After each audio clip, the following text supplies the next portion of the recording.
A world fallen out of living memory. Caught in a different light, the Edwardian Cork of our great-grandparents is revealed in extraordinary images lost for 90 years among the showground film reels of English cinematographers Sagar Mitchell and James Kenyon. Images that at once exhilarate and startle, that evoke memories, illuminate and challenge.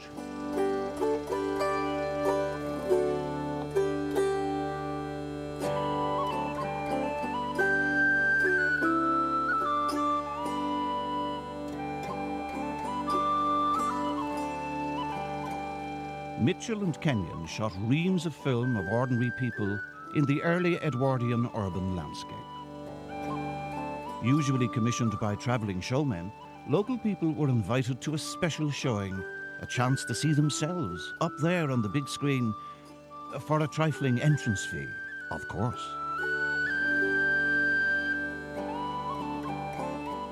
Mitchell and Kenyon as cinematographers had an extraordinary lifestyle. They'd go around places, mostly cities, film as many people as they could, and then presumably they were either telling the people or they were handing out leaflets. And later that night, the people they'd filmed could come to the fairground and for a modest admission fee could see themselves up on screen. This must have been a form of magic at the turn of the 20th century. People could be filmed coming out of work, go home, have a wash, grab the wife and children or whatever, into the fairgrounds. Look, that's me up on screen. It must have been an amazing experience. After the company closed in 1913, most of the stock was presumed lost. Remarkably, 800 reels of Mitchell and Kenyon film came to light in a Blackburn basement in 1995. The footage, shot in and about Cork between 1901 and 1903, tells a story that sits uncomfortably with the politics of independence. A story that has remained largely untold ever since.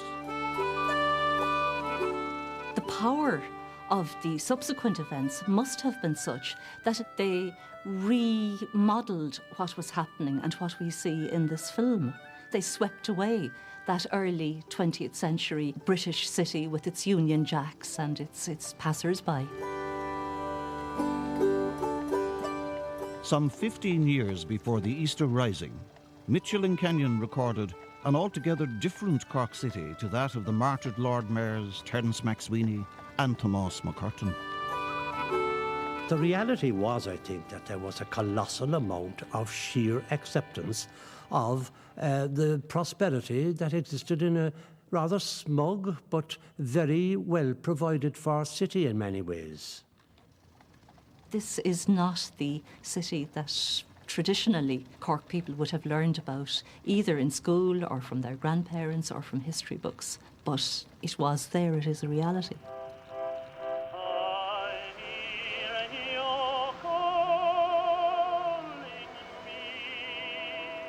An evocation of ghosts teasing through the lens of Sagar Mitchell and James Kenyon atop the King Street tram in 1902.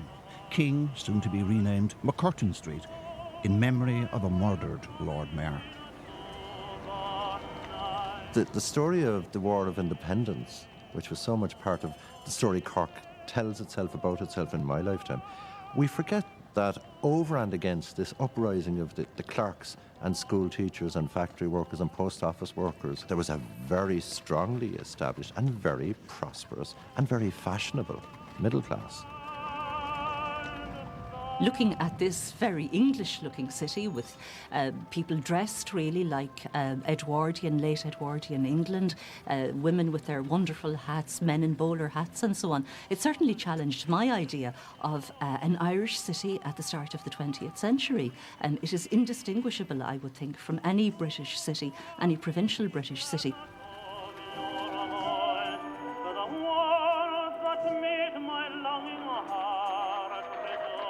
You begin to wonder very fast, well, where did the Cork that possibly people of my generation grew up with, well, where did that come from?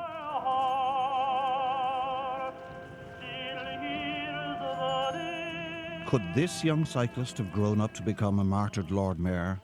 Or could his bones lie scattered among the anonymous dead at Suvla Bay or Sudel Bar?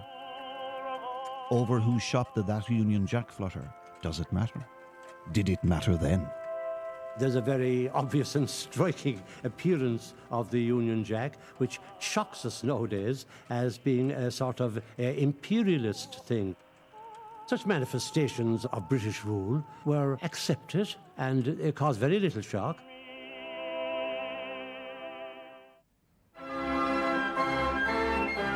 Now Collins, then Victoria Barracks. And the Munster Fusiliers, just back from the Boer War, are cheered home to a man by Shawleys and street urchins alike. Watching that raggle-taggle army straggling out of Victoria Barracks, as it was, it reminded me that in the late 70s I had a flat directly across from the officers' mess, aptly called, in Collins Barracks, as it had become. And there was an old woman there, very genteel, Dots was her name. She wouldn't go into the pub on her own, so she'd grab you in the shop and say, will you accompany me into the pub? And then, of course, you'd buy her a drink. But then she was in then, but she had been brought in by a gentleman. I was passing for a gentleman in those days. But Dots' attitude was, this was always a very loyal city. And she meant loyal to the British Empire. She'd never reconciled herself to the idea of independence whatsoever. She hankered after the soldiery. I'd never marry a soldier, a sailor or a marine, but keep your eye on the Sinn Féin boy with his yellow, white and green. So right away, so right away, so right away, Salonika, right away, me soldier boy. 20 years after this film was shot, the Union Jack was the butcher's apron. It was a symbol of revulsion, it was a symbol of an impediment to statehood. At the time, it was just the flag of the ruling power. It was just the flag of them, the ones who run things. You look at that launch coming down the River Lee by the exhibition grounds and you think, it's a colourful flag. It's a decoration. 20 years later, to go down the River Lee with a Union Jack flying off the flag, you'd need an escort of black and tans on both sides of the river. So in such a short time, such an enormous change can happen. Oh, do my thoughts in their fancy take flight to the home of my childhood away. If you look at many of the main streets now and compare them to the representation that you get of them in this film, I would have to say that Cork looked more elegant and the streetscapes were less broken. There's a kind of fluidity and there's a language in the streetscapes, in the buildings, in the shops and so on, that we have lost. I see my grandfather's face, the face of his friends. I see them as young men, my grandmother, my aunts, my own parents. I see their faces as children or as teenagers or as young adults or as elderly people all over these films, because there is a kind of a stock of faces that comes back, just as there's a stock of stories. Where we sported and played, each green leafy shade on the bank of my own lovely lea. Grand Parade meets Washington Street at Singer's Corner, ever a lively hub of activity. It was, of course, a very noisy city, certainly bustling and full of every kind of transport life, and in a sense, I think we can truly say, far more efficiently provided with public transport than we are today. Nobody now alive could have been in any of those films. We are looking at the dead. But they were bustling about their lives. They weren't overcome by melancholy at the thought that they were mortal. They lived their lives with a kind of an open freedom. There's a tram and a cart, I think, for example, which is a lovely kind of natural juxtaposition of two things, which gives extraordinary life to a street scene. The horse determined to go his own way, and the tram kind of having to deal with this. It's a wonderfully living moment that they have caught. And there are many of these, I think, that scattered throughout.